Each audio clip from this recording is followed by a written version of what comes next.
லக்ஷ்மன்ஸ் taste நேர்கள் அனைவருக்கும் வணக்கம். இன்றைக்கி நம்ம சேனலில் பார்க்க போகிற ரெசிபி என்னென்னு பார்த்தீங்கன்னா, இனிப்பான வாழைப்பழ சுய்யம். தேவையான பொருட்கள்: மைதா ஒரு 1/4 கிலோ மாவாக எடுத்துக்கோங்க,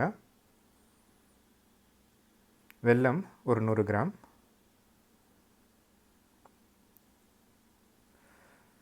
விதை இல்லாத பேரிச்சம்பழம், ஏலக்காய். விதை இருந்துச்சுன்னா விதையை எடுத்துருங்க பேரிச்சம்பழத்துலேருந்து. அடுப்பில் தண்ணியை கொதிக்க விடுங்க. கொதிக்கிறப்போ வெல்லத்தையும் இது கூட சேருங்க. சேர்ந்து ரெண்டுமே கொதிக்கட்டும், ஒன்றோட ஒன்று சேர்ற மாதிரி. அது ஒரு 20 நிமிஷத்துக்கு கொதிக்க விடுங்க. இதுக்கு நடுவில் வெட்டின வாழைப்பழம் இந்த மாதிரி ஒன்று எடுத்துக்கோங்க. முழுசாக போட்டு இது பண்ணி பிசைகிறதுனாலும் பிசையலாம். இப்போது 20 நிமிஷம் கழித்து தண்ணி நல்லா வெந்து வெல்லத்தோடு சேர்ந்து இனிப்பு தண்ணி தயாராகிடும்.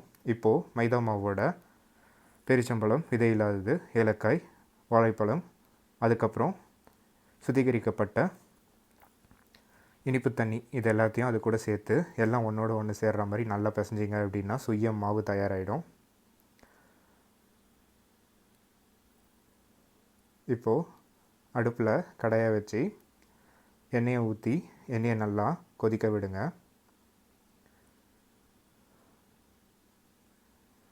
எண்ணெய் நல்லா கொதித்து காஞ்சதுக்கப்புறமா கடாயில் கரண்டியால் சுய மாவை இந்த மாதிரி எடுத்து எண்ணெயில் அந்த மாவை போட்டு நல்லா பொரிச்சு எடுங்க.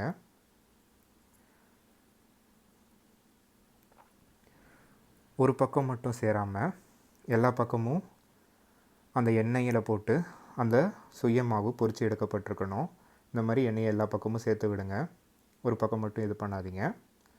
நல்லா ஒரு பொன்னிற வறுவலாக வர வரைக்கும் எல்லா பக்கமும் இதை போட்டு நல்லா பொரிச்சு எடுங்க.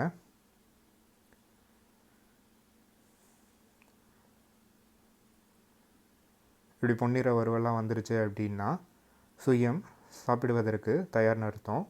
இப்போது எண்ணெயை அப்படியே வடிகட்டி சுயத்தை எடுத்து தனியாக வச்சுருங்க. தனியாக வச்சிட்டிங்கன்னா சுய்யம் சாப்பிடுவதற்கு தயார்.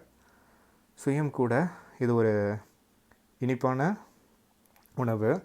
இந்த இனிப்பில் பழங்களும் சேர்த்துருக்கிறதுனால குழந்தைங்க சின்ன வயசில் பழம் சாப்பிட மாட்டேன் அந்த மாதிரி எதுவும் சொல்கிறாங்க அப்படின்னா இந்த மாதிரி இனிப்போடு சேர்த்து கலந்துட்டு கொடுத்துட்டிங்க அப்படின்னா அவங்க சாப்பிட்ருவாங்க. ஸோ பழம் உடம்புக்கு நல்லபடியாக போய் சேர்ந்துடும். இந்த மாதிரி நிறைய டேஸ்டியான ரெசிபீஸ் என்னோடய சேனலில் இருக்குது. என் சேனலுக்கு தொடர்ந்து ஆதரவு கொடுங்க. என் வீடியோஸ்லாம் உங்களுக்கு பிடிச்சிருந்ததுன்னா என் சேனலை லைக் பண்ணுங்கள், ஷேர் பண்ணுங்கள், சப்ஸ்கிரைப் பண்ணுங்கள். உங்கள் ஆதரவுக்கு நன்றி.